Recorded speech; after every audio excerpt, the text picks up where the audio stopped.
Blitz Renegade is back again with your SummerSlam review. Thank you so much for joining me, Blitz Renegade, and the Royal Red Zone channel. It is I, once again, like I said, here to review SummerSlam. Let's jump straight into it with the SummerSlam review. So, I will not even lie to you. I didn't realize SummerSlam even started today at 6 o'clock. I was really confused, honestly. But SummerSlam took place in New York with the host Cardi B. It was kind of goofy, but it's only night one. They went to the 2-night format because SummerSlam is supposed to be the biggest party of the summer. And you already know it's supposed to be WrestleMania, basically. So we had SummerSlam happen in New York, hosted by Cardi B. And first match was Roman Reigns versus Jey Uso versus BC Amplified and his unit called the Goof Troop. The match was all right. It kind of was goofballish, but Roman Reigns, it was a snooze fest. Roman Reigns and Jey Uso, it was obviously Roman Reigns. Obviously, what should have happened, in my opinion, is Roman should have just speared both of those jobbers, and then Jey Uso could have super kicked them, splash, and then just stack them up, pin them 1, 2, 3, end of the match. But instead, Braun Breaker and Bronson Reed go full on 50-50 head to head with them.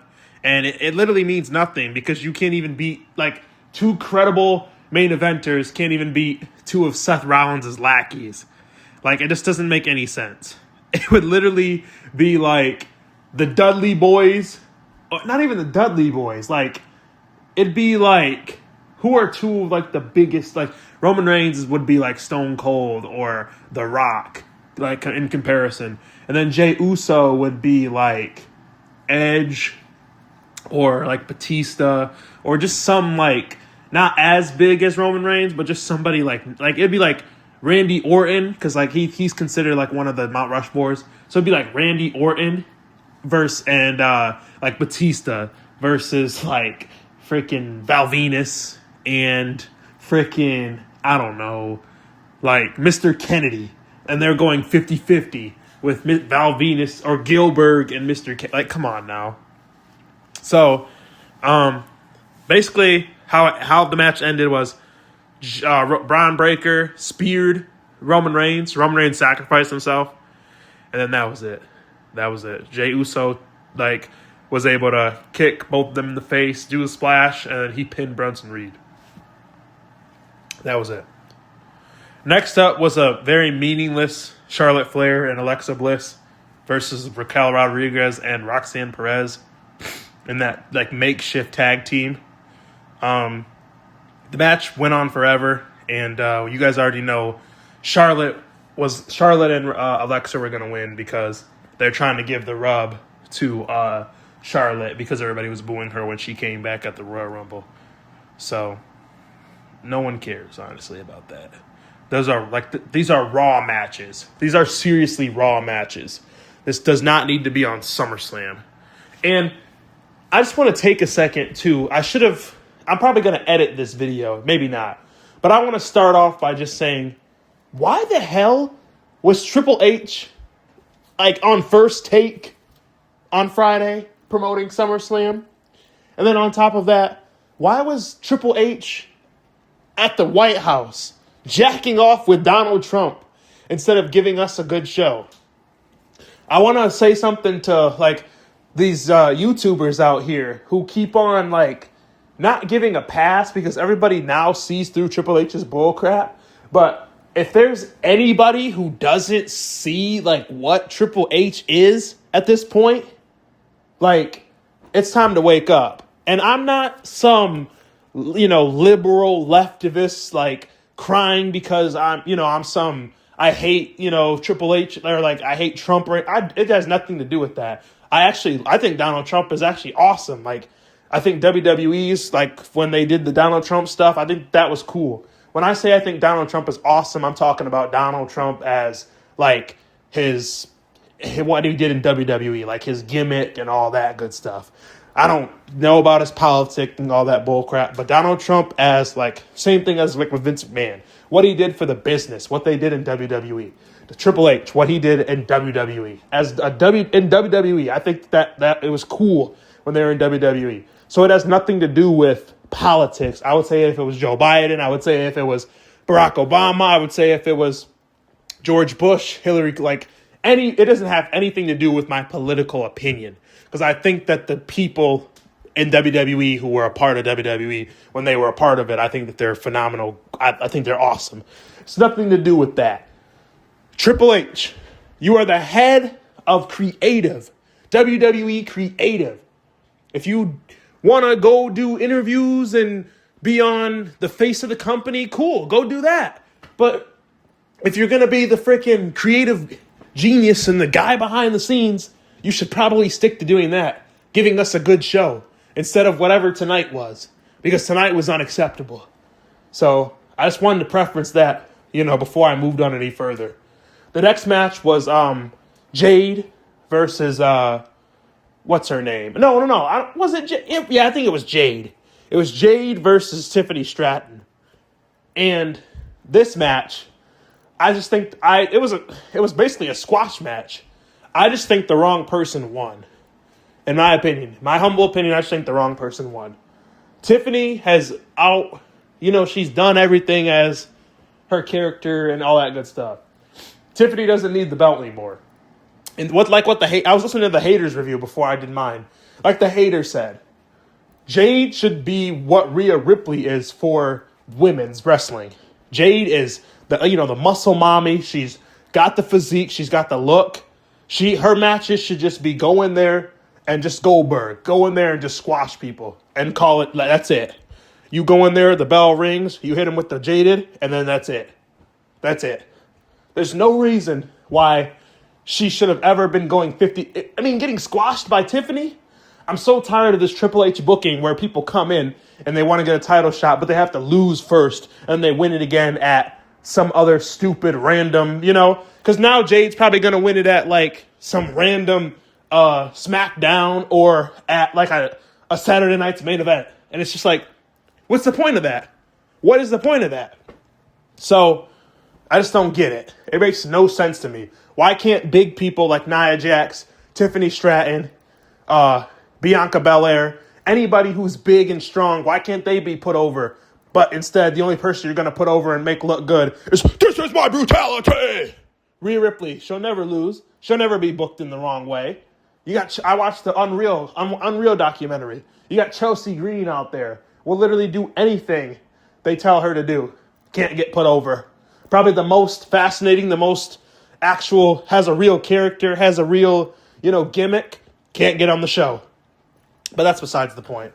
Next up was Kirian Jobber. Kirian Jobber versus Sammy Jobber. Two of the most... This is a Raw match. We literally saw this match on Raw. Just this random grudge match being on SummerSlam. Are you serious? Like, are you kidding me? Because you're in the Oval Office jacking off. You can't book anything better than Karrion Kross versus Sammy Jobber for the 45th time. So you already know it was the same way that it happened in same little way it happened in Night of Champions. Karrion Kross is beating Sammy up, and then Karrion Kross brings a weapon, and Karrion Kross uses the weapon and cheats, and then the girl, Scarlett, his wife, gives him the weapon and is like, use it. So then Sammy's at a crossroads. He's like, I don't know if I should use it. Should I use it? And then he just throws it out. I'm not going to use it. And then he wins. He does the hell of a kick, and then the match ends. And now it's like, at this point, Karrion Kross needs to be released. He needs to be fired, released. He needs to go to like TNA, AAA, AEW, Ring of Honor. Dude just needs to leave. All these indie darlings and all these people that they keep on bringing in, they just need to leave. Rusev, A-lister Black, whoever, Ricky Saints, Mariah Monroe, whoever else they bring in. Stop bringing in these jobbers. You're wasting their time. They were not doing anything in AEW, and they're sure as hell not doing anything in WWE. Every time somebody's getting jobbed out, they're like, oh, they would be used so well in WWE when they're getting jobbed out in AEW. Or same thing with like Bobby Lashley and the Street Profits. Oh, could you imagine what Tony Khan could do with them in AEW? Then they go in AEW and they're the same. They're the same, if not booked worse.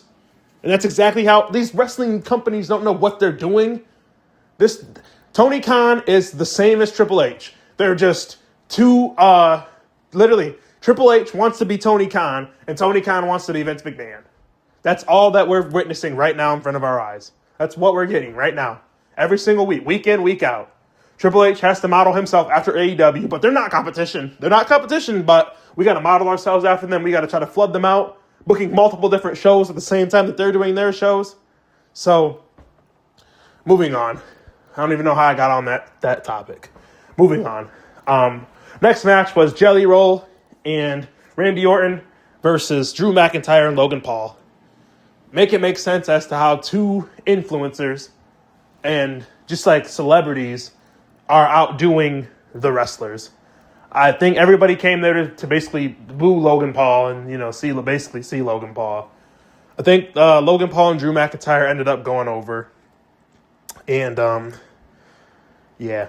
Which, the right thing happened. You had Jelly Roll put Logan Paul through a table on the Tonight Show or on the Today Show or whatever like that. So you just knew that they had to win. Like, there was just no good excuse.